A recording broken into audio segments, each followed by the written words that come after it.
I got an off the wall question for you, Chad. Okay.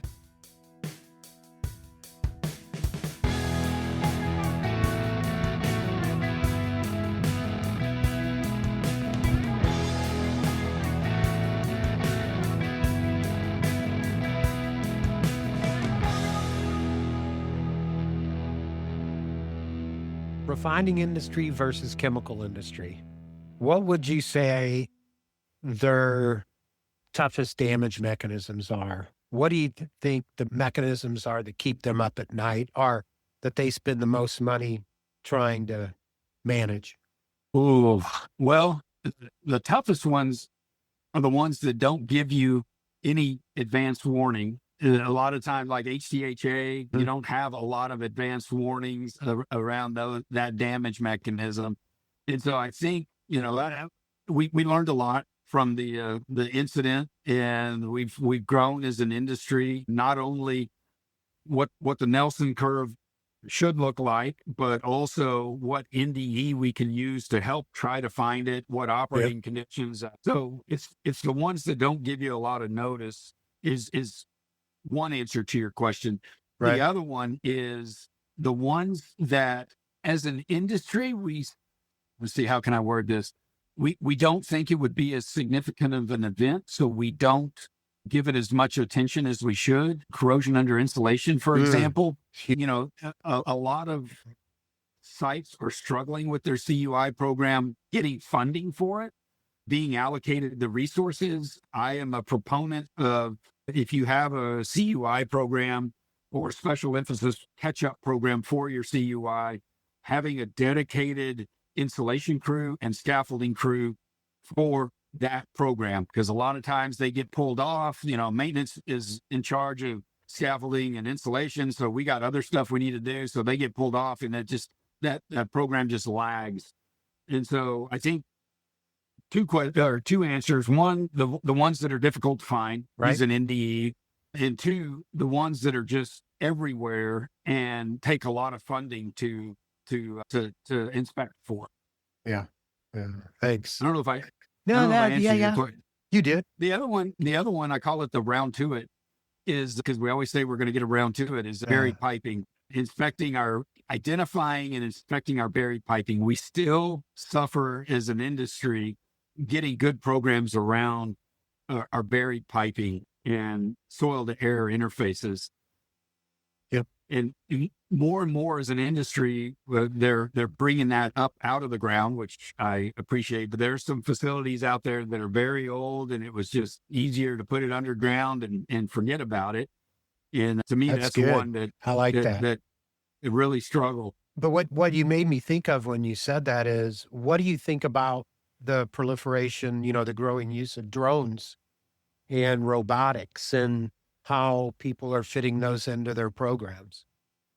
I think there's like heater inspections. I was at one site that they were using AI technology and drones to fly. They were flying drones over their pipe racks, and AI was identifying every little area of damaged insulation for their CUI program. But what was happening was the inspector was getting, a 600-page report. And now that individual was having to dedicate their time to go through there and say, no, this is BS. We're not going to worry about that. And so there are pluses and minuses to these drone inspections. I think for like stack inspections and heater inspections, and where there aren't a significant amount of unique damage mechanisms, I think they have their purpose.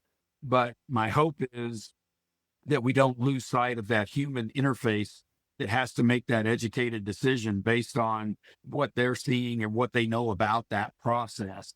Which can't, I guess you could build it into AI over time, is that in-depth knowledge of what's happening in that process and what upsets and IOW exceedances have occurred since the last inspection. And that's that human interaction that you really need. And I don't want to lose sight of that. Good point. Yeah, I like that. So you brought up John a few times. We brought up API. Just checking back in with you. I remember a presentation John and you gave at the summit, the API Inspection Summit, a few summits ago. And it was an update on a lot of your findings in those audits. And I think there were like 10 areas for improvement that you guys had identified for inspection departments, professionals. And three of the things that stuck with me were that one finding was that we're not doing enough data analysis. And that kind of points back to something you just said a while ago about analysis. They don't want to make it. They did that. We don't have time to analyze things. That's why we're not improving or making a different decision here, right? He also said that another challenge is that inspectors have to deal with a mountain of data. And he also said another challenge is that the data pointing to the equipment that has problems or is about to have problems is typically in about 3 to 5% of that mountain. Yeah. Yeah. So that, and then what that made me think of is how a program like RBI, if you implement it correctly and thoroughly, should be a constant surveillance system. You should constantly be seeing things that are not worth doing and things that, hey, we didn't know we needed to do this, and it'll spot those snakes in the grass for you. Well, what happened? Right. Something changed. Now, enter IOWs, something changed. What changed? Okay. And that's Brandon. When you brought this up earlier, Brandon and I talk about this stuff all the time. We're super geeks and nerds. So we talk about this. And what I thought is that, and so I'm going to bring up another topic here for you kind of, is when we talk about all this quality improvement of our CML programs, AKA CML optimization programs, right?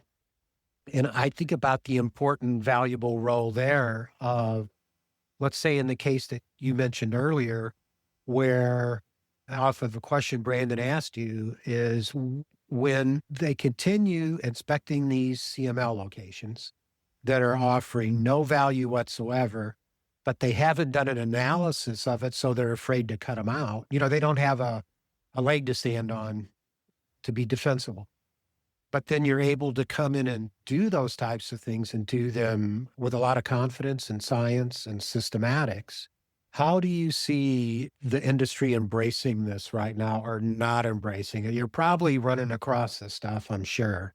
We talked a little bit about this before, but it's the fear of liability.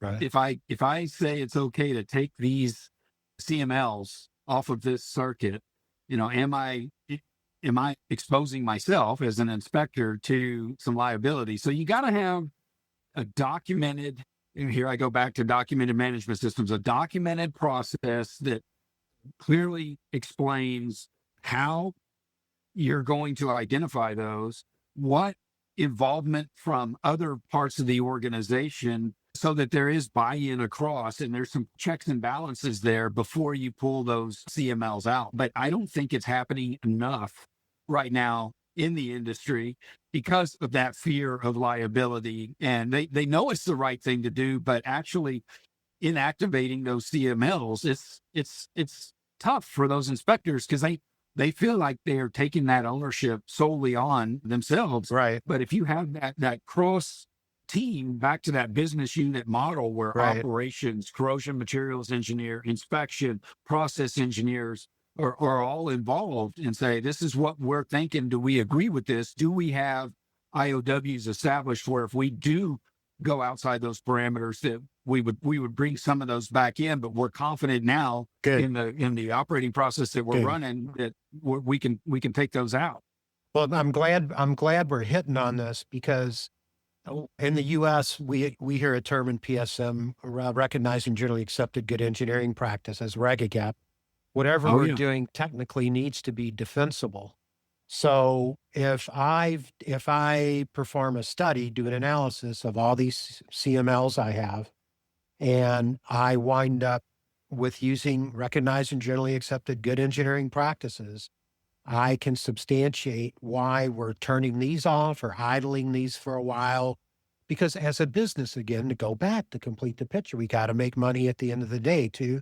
So the money that we save from the budget, eliminating things that are adding absolutely no value, that money gets moved to other places where it's going to bring value. Got Now, let's Yeah. say, let's say hypothetically, I'm in a position like that. And let's say, I hope not, but let's say I have a leak on some piping that I decided to eliminate some CMLs on. But I stepped through all the right things. I did all the right substantiation, so forth and so on. And yet this leak still occurred. Would that be something to be concerned? I mean, if I had, the best corrosion materials engineers involved in the process, the right inspection people involved in the process, all the data, everything, because inevitably there still will be leaks. Inevitably there's still imperfection, right? Yeah. And I'm asking you this Let me ask you- because you're right there at the interface with the regulatory agencies and people looking at it like that, yet not a part of them. What do you think about that? And wait a minute, CML optimization is just one thing, right? There's a lot of other things we go through those kinds of thought processes when we're trying to optimize what we're doing. Right. I mean, I guess I would argue if you did that analysis and you chose to eliminate some CMLs, the cause of that leak was probably not related to corrosion or a damage mechanism. Is something had to change in the process, or you had a bad quality weld during fabrication and it decided to show itself, which, inspection typically isn't going to catch that. You're not, unless you're doing RT at weld joints and looking for some sort of damage mechanism, you're not going to catch that if you missed it during the fabrication stage. So I would argue that something had to have changed, and your root cause analysis should lead you there, not to going back to the shotgun approach of CMLs across that piping circuit. And so it's that, and I see it, lack of education and understanding of how mechanical integrity programs work that would drive somebody to say, okay, that's it. We're saturating this piping circuit with CMLs, but truly educated and knowledgeable and industry leading programs will go back to asking that question: what changed? Right. And what caused, what was the true cause of that leak? And putting another CML on that line would not have identified that, because we looked at the data and we haven't had any corrosion in this line in the last 20 years. Right. And so, but you got to have that work process spelled out and buy-in from not just the inspector, but others. Yeah, process is huge. I've seen that happen, and it's usually because something changed in the process, or a lot of times it is. And that's where the IOWs come into play and where they can be very important. So, yeah, thanks, Chad. Okay. I Sure. think my thinking is okay. Yeah. I mean, I'm all for CML optimization, educated decisions. Too often I see, the inspection group get a directive. You got to get IOWs implemented. You got to do a damage mechanism review. And so in order to get their annual raise, they hire a consultant, they come in, they do the damage mechanism review. It looks a lot like the process flow diagram in the back of 571. I think is that the API damage mechanism? It looks a lot like that. And then it goes on a shelf and they get their back padded because they executed their objective for that year, and it just sits on the shelf and it's not part of the day-to-day decision making. Same thing with IOWs. Oh, we, bring in a consultant, we get a spreadsheet with all of these parameters that we need to stay within, and then it sits on a shelf, and the capital to install the instrumentation that you need to monitor those IOWs, that keeps getting pushed out and pushed out. The alerting system doesn't work, or it works too good, and everybody gets 5,000 emails a day. And so if everything is a crisis, nothing is a crisis, right? Right. And so you got to find that sweet spot of making those systems manageable and providing the information that you need effectively with the resources that you have. Makes perfect sense. Yeah, it does, but it's hard to do. It as an industry, we struggle, and I get it.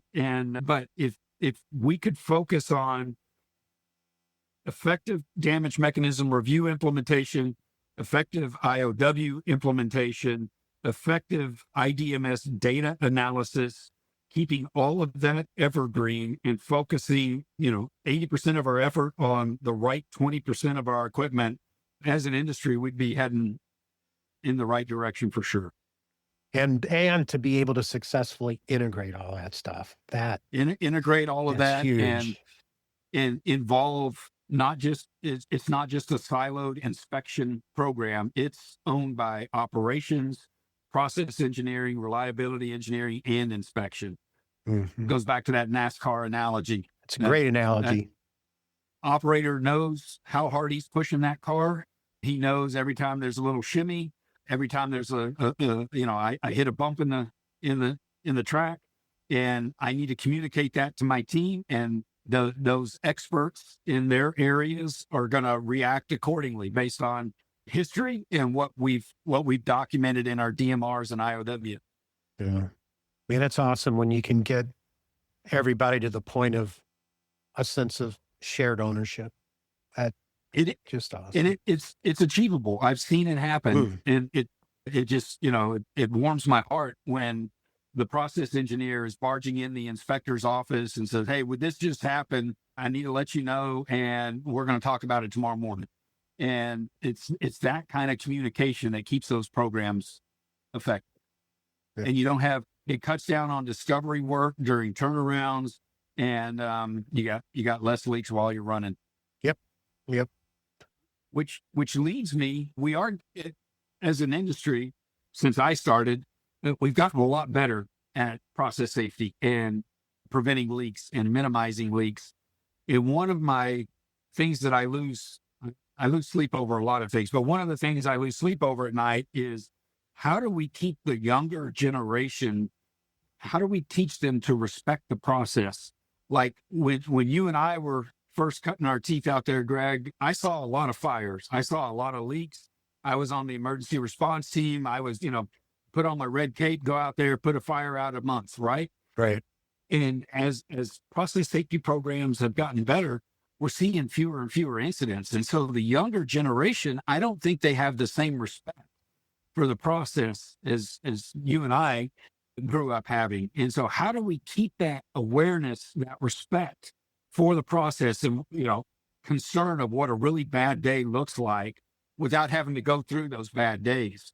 So if maybe inspectioneering can take a poll or something, but we got to figure out how to maintain that respect for that process, or else we're going to lose it. And it's going to be that, that 25-year sine curve that I talked about earlier. We're going to start potentially see more incidents because we've lost that respect for the process. Fully agree. Yeah. It kind of feels like we're at that point right now. A little bit. I mean, in the last, 2 years, there've been a significant number of newsworthy events that have happened. So I have a theory on that, and I've been saying this for the last few years. So my acute concern about the industry is what happened during COVID. We had a lot of people trying to manage these programs that were trying to do it from home instead of that daily face-to-face. So we had a long stretch where we immediately had to figure out how to manage these programs remotely and continue to operate, but doing it from home.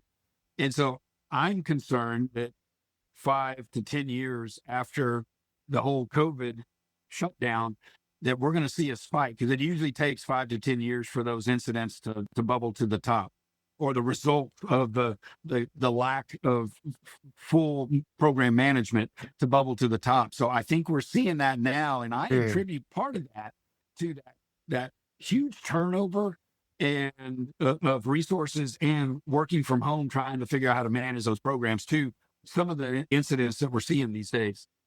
And probably the massive push, right? I mean, they were making money hand over fist coming out of COVID, and the massive push of just keep running, pushing turnarounds.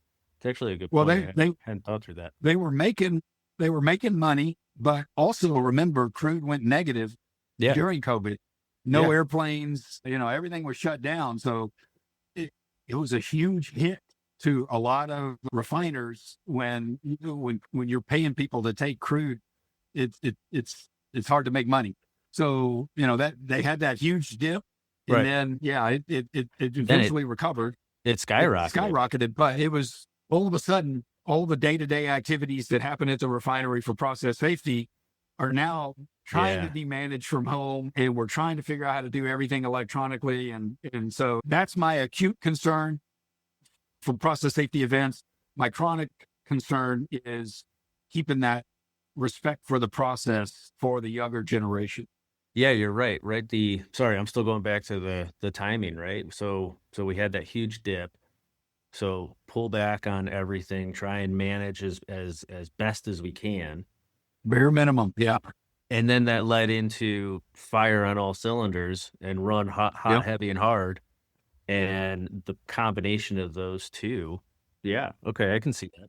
That and a mass exodus of a lot of expertise going to other industries because we didn't know, if we were ever going to fly again or drive again. And so a lot of people switched to IT industry, working from home, taking that career path. So you got all three of those factors in the equation. And I think that's why I'll never be able to prove it, but that's my theory of why we're seeing a spike in incidents recently. Well, hopefully it doesn't get proven out.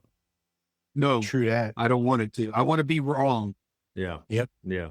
Yeah. That's interesting. So you've been with ETHOS now since 2014. So we're talking 12 years. You mentioned a little bit about your day to day, but like kind of and you're also, you're Mr. Office View of the Week guy.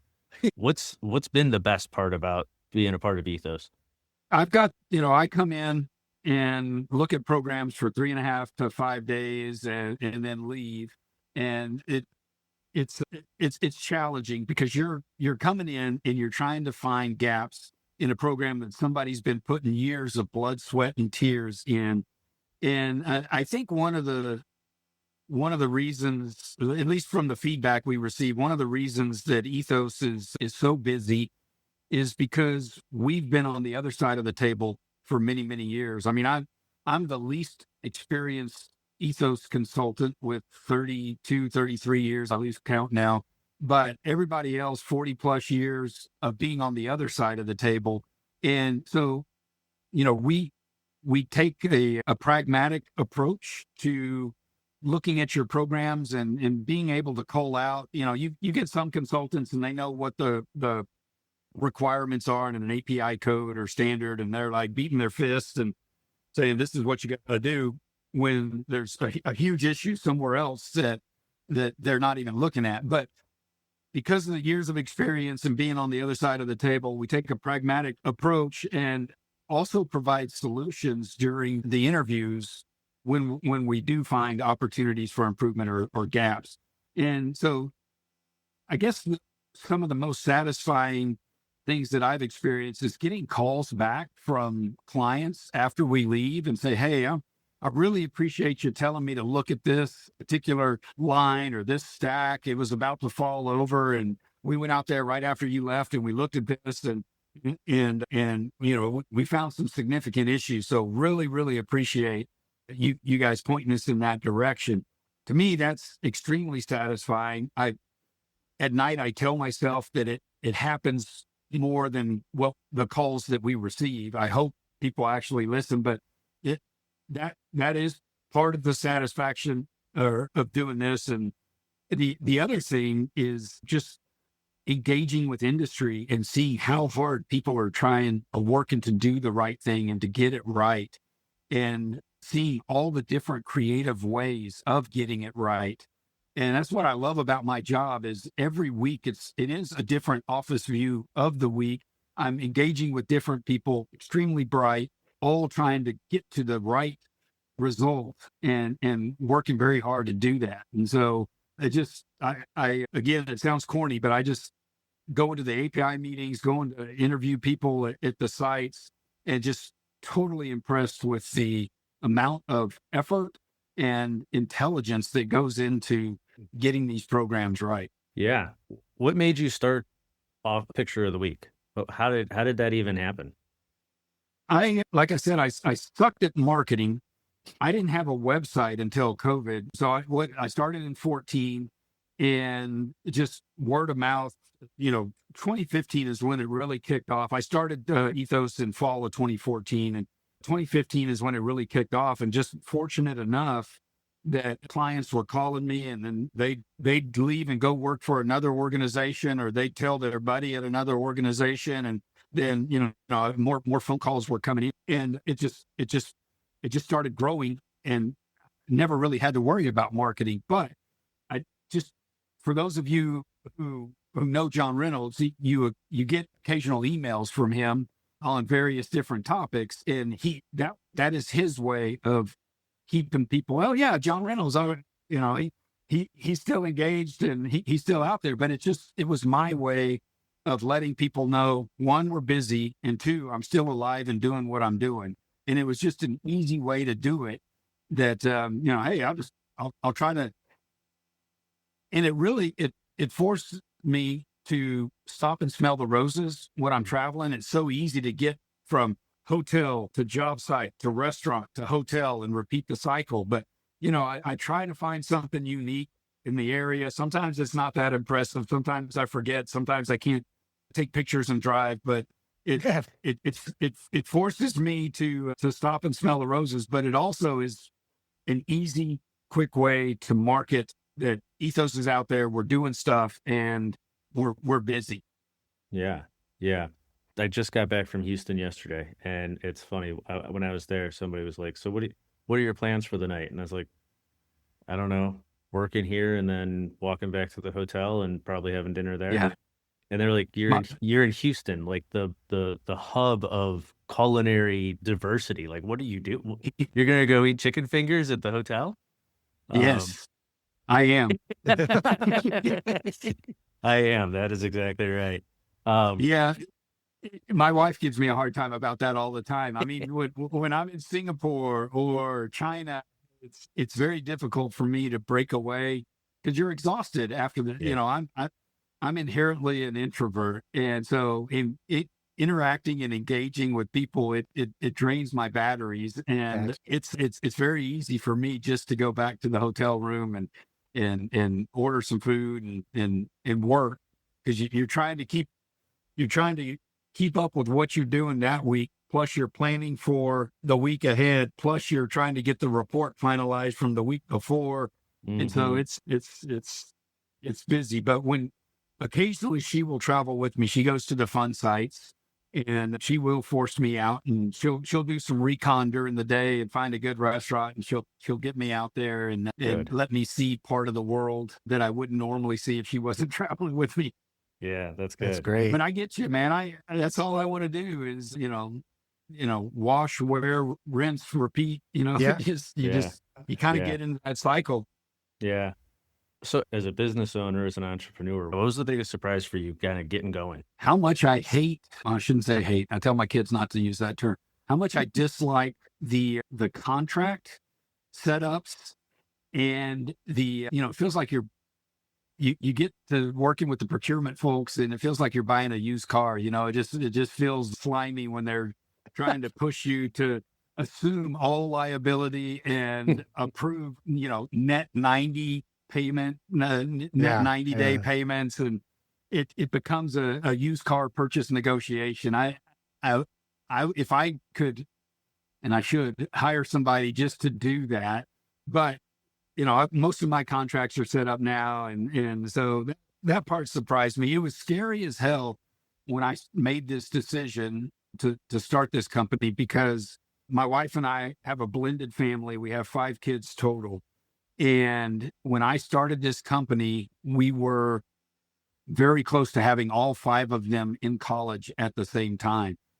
And you're going from, a guaranteed paycheck with benefits and all of that to nothing. If you break your leg and you can't get on the plane, you're not getting paid, And so that was terrifying. But looking back, best decision I ever made. If being self-employed, and there's a lot of nights, weekends, blood, sweat, and tears, but it's definitely, the juice is definitely worth the squeeze. There's a lot of independent contractors. There's a lot of small business owners. There's a lot of companies, a lot in our industry. If somebody was looking to go do it themselves, what piece of advice would you give them? Be honest with yourself. I deal with a lot of people independent contractors that don't get the calls back. And if you're not getting that feedback, or we want you back, be honest with yourself and let reality set in and say, maybe I need to learn some more before I say I'm qualified and competent. That's my first bit of advice. If you are and you're getting that feedback, it's a wild ride. But always remember, never forget that these people are working very hard to develop these programs. And, you're just coming in for a day, a 3-day, 5-day, however long the assessment is. Be respectful and compassionate, empathetic, and present it. If you do find gaps or opportunities for improvement, present it in a respectable way. And if you don't know, how to fix it, you just found a gap, then you shouldn't be consulting, because you don't have enough experience to know what good looks like. You just know that you read something in the code book and they're not doing it.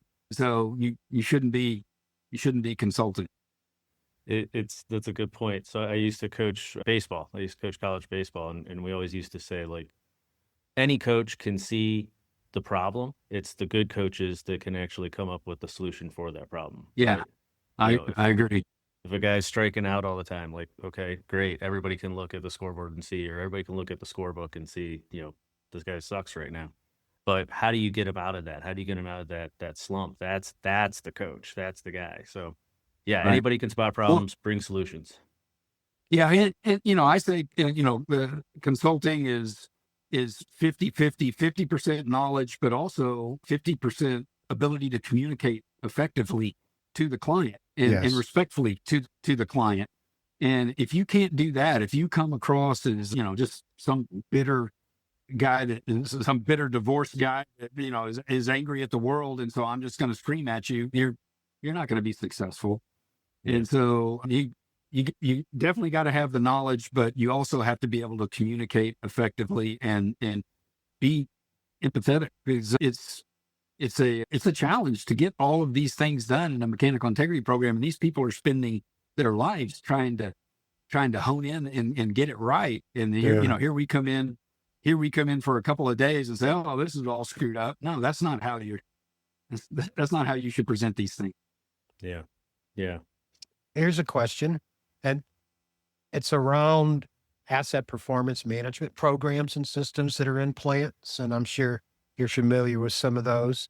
Chad, can you share with our listeners what you're seeing as far as how effective people are being at using some of these other systems to, like, for instance, here's a class example I like to use. If you're using an enterprise asset management program where you have multiple sites, and let's say you have a failure at one of the sites, or let's say you have just a really great reliability performance going at a site on a particular unit.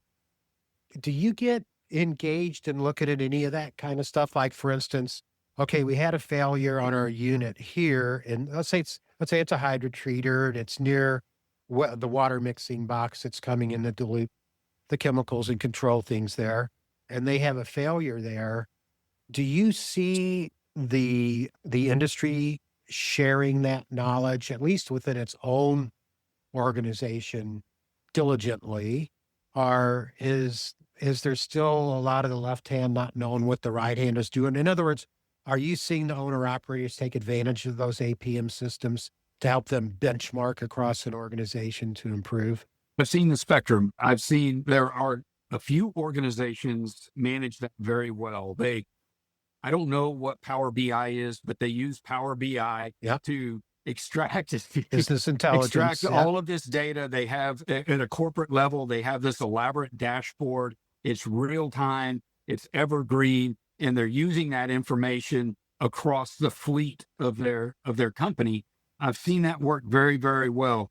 There are other organizations that are, we bought one refinery here, we bought another one here, we bought another one here, and we're going to cram this IDMS down everybody's throat, and they're Some of the sites are reluctant because they don't want to let go of their data, but it's being forced on them by corporate management. And the data gets transferred over, even though they were told it would be seamless. It's all screwed up. And they're just trying to go through and clean up all of that data so that they can have accurate information and then have it bubble up to some sort of a corporate level dashboard. So I've seen the spectrum. I know it can be done, and I know it can be done effectively. And the value add is incredible. The lessons learned that are shared across the fleet from one site, and the data, each site can go in and look at the other site's data for particular process areas, operating conditions, et cetera. And it's just that sharing of information is really, really helping them, and they're loving it. But on the other side of that coin, there's a lot of sites, a lot of companies that have a long way to go before they get there. Yeah. Wow. I have not seen the instance where sites can see other sites' data. Yeah. I've not, or maybe I just haven't asked, but I haven't seen that. That would be interesting because everybody's so tight to hold on to their information, even within corporations. Yeah. That would be interesting. And they're able to see it, and then they leverage it somehow, right? To be able to understand. Yeah. And what kind of corrosion rates are you seeing in this circuit? Let me go check. Yeah. And you can pull that out. Yeah. What's Okay. the material construction? What's the Right. chemistry? Because Right. sometimes it can just be nuanced. It can be the difference What between a low carbon steel and a regular steel, or a certain type of maybe 316L, maybe just 316. And you can go right there and see temperatures operating. What are your IOW parameters for this part of the process? And what temperatures, what flows, what pressures are you running? And because this is what we're seeing, and you can access that information. Okay. I've heard of more people spinning up technical networks and having monthly calls or quarterly calls. I've heard more and more people doing that and having conversations as opposed to actual having data. So And you can see that. I use refining as an example, like comparing performance across hydrotreater units, and you can get as specific as you want to. And you're right, Chad, that's where a lot of this BI stuff comes in as well as a great tool. But you can apply this, and let's just pick some chemical industries. Let's say I'm at an ethylene corporation and we operate, 10 of the same types of crackers all around the world. Wow. Wow. What are we learning from that? I just see it's encouraging to hear that some people are doing that and they are getting much benefit from it. And it doesn't surprise me that many aren't yet, because they're probably having difficulty getting their heads around it, justifying it, and doing it. Majority are still in the DMR IOW development implementation stage, and many have either been forced to or chose to switch IDMSs for one reason or another, and they're in the data quality cleanup stage before you can actually rely on that data and extract it using Power BI. And so it's just going to take time, but we're heading in the right direction. Okay, thanks. You said something too that piqued my interest, is the data cleanup stage. Do you see a lot of that going on in the industry right now? Not enough. The companies that, we gobble up another refinery or another couple of refineries, and they were running one IDMS, but our corporate standard is this. It's a challenge. It really is. And I get it. The sites that they don't want to let go of what they have, because they are concerned that data is going to get screwed up. And it's similar to those documented management systems, finding the time, allocating the time to go in and clean up. Just, if I'm an inspector and I'm responsible for 4 to 6 units, I got to go through and evaluate, scrub all of that data while I do my day to day. And so, bringing in short-term third-party consultants that can at least flag those areas of concern and reduce that workload for the inspector that has to make that educated decision on whether the data is good or not is a value add. But that's more money, that's more resources. It probably wasn't a line item in the budget. And so it happens less often than it needs to. What do you think about that, Brandon? We're talking about that all the time, man. Yeah, I mean, we've been contracted a couple times just to come in and literally clean up databases, whether it's a post-merger acquisition and the migration wasn't all that great, and even there was a couple other instances where it was just the plants were really old and they had a ton of thickness data, and they just wanted to figure out, okay, we've got 400,000 CMLs, but why is it that 200,000 of them don't have any thickness readings? Right. Sure. Right. Because somebody put them in there, they drew them, but they just hadn't gotten to actually going and actually inspecting them. So, from a top level, your BI level, we got 400,000 CMLs. We're doing great. Well, let's start actually digging in and like figuring out, well, how great are we? And so, I mean, it's data quality. I kind of chuckled as you were saying it, because whenever I talk to folks about their databases, I always start with, well, everybody thinks their database is great, and I understand that. And to a T, everybody says, no, our database is terrible. Our data is awful. We know that. But you run into, like, I've ran into people where I've started out, and so now you can't call somebody's baby ugly. So I always start out like, if you think your database is great, I'm not gonna shame you, but I think a lot of people do know that their data's in need of maybe a little bit of a cleanup. Well, and it's a huge elephant to eat, and it's you need to do it sooner than later. Anybody that's listening that's in that position, you need to do it sooner than later. You need to get some funding to bring in a third-party resource or an outside resource, or dedicate somebody within your organization solely to that, and then to get it cleaned up. Because it amazes me how we're so dependent on that data to make educated decisions of when to do the next inspection. The other thing that amazes me is sometimes, I need to use general terms here, the lack of quality of the NDE technicians that are collecting that data, and the lack of a vetting process for those NDE technicians to make sure when they're out there collecting data, the data that they're giving you is quality data. And so I always ask that question when I'm doing an assessment is, how are you vetting the individuals that are giving you the data that you are using to make decisions on your next inspection date and strategy? And, I get not good answers more often than you would probably suspect. Yeah. Yeah. I believe you. I believe that. I think one of the things maybe for people that are listening is that if you're considering doing something like that too, leverage everything that you do so that when you're there and you see other things that really should go on a punch list, or at least somebody to be aware of, to have people that are doing it that are knowledgeable enough that'll recognize those kinds of things. And that way you'll get added benefit out of the process. Yeah. Yeah. You mentioned when you talk to folks and you ask questions, what's, not without giving out the secret sauce, what's one of your favorite questions to ask as part of any one of the audits that you do? You walk in and you're like, man, or what's one that you always make sure you ask? Well, we typically start with senior leadership and ask, what obvious questions. What keeps you up at night? What are you most proud of? And we're assessing not only where they are with their programs, but how engaged that senior leader is in their program, and how in tune they are into what the status of special emphasis programs and the resources that they have. And to me, that's a telltale of how well the mechanical integrity program owners are communicating with the rest of the site or the business.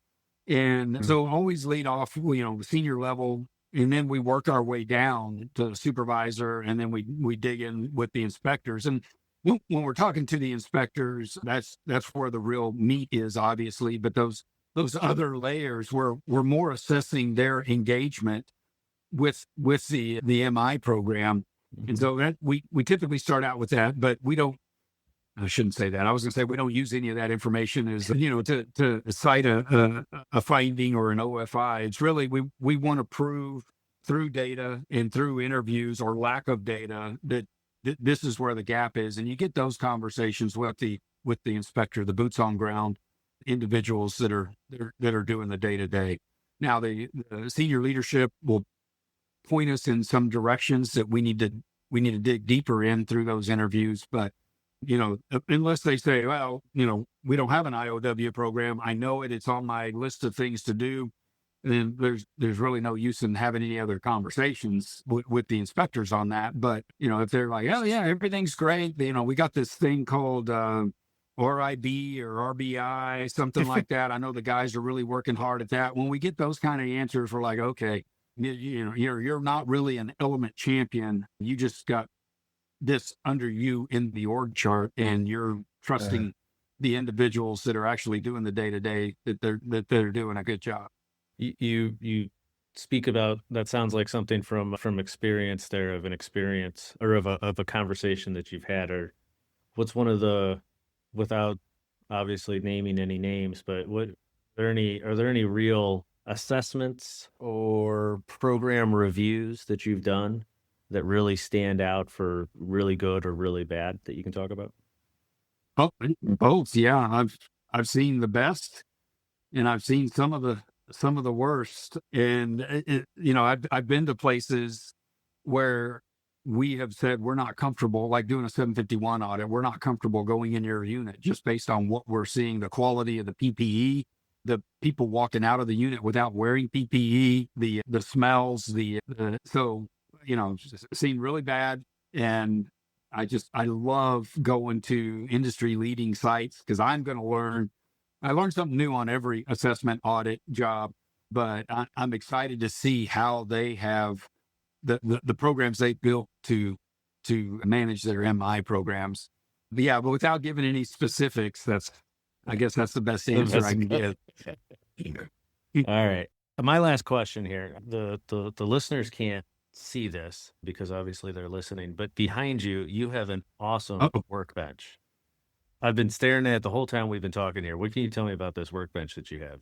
I'm a wannabe woodworker and have ambitions when life slows down a little bit to get really, really good at it. But I'm a big fan of the old school workbenches that the craftsmen using the hand tools are.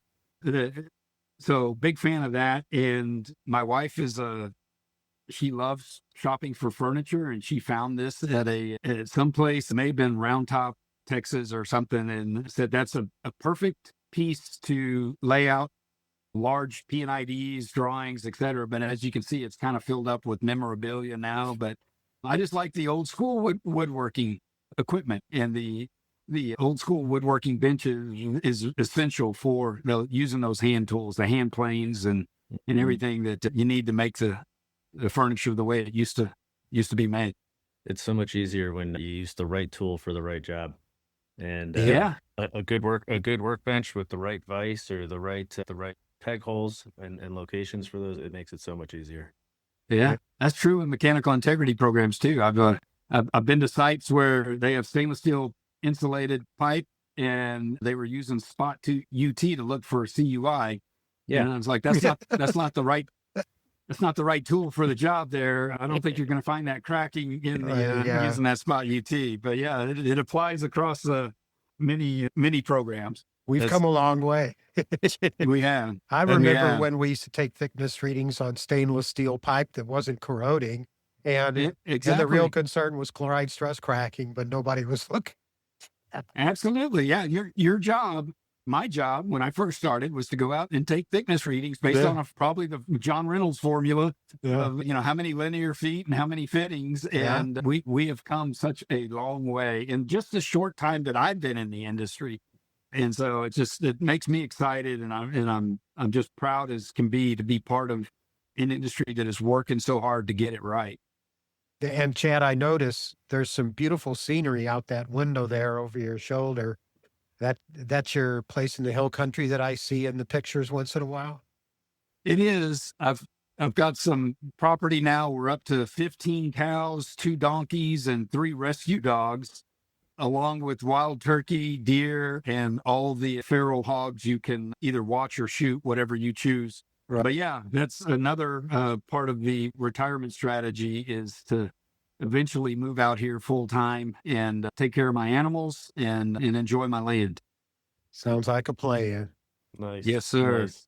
Well, I don't have anything else at this time myself, Brandon.